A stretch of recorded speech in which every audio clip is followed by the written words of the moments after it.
sa ating second map. Use F tool. Ayan, ang ating right angle tool. Draw lang. Then, ang ating last point, hover technique lang dito sa ating first point. Click lang dyan, then spacebar. Same with this one.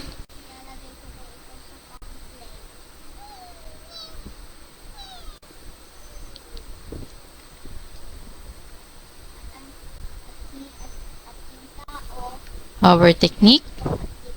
Yung first point, then spacebar. Ayan. Okay, we're done sa ating second map. Control A to submit.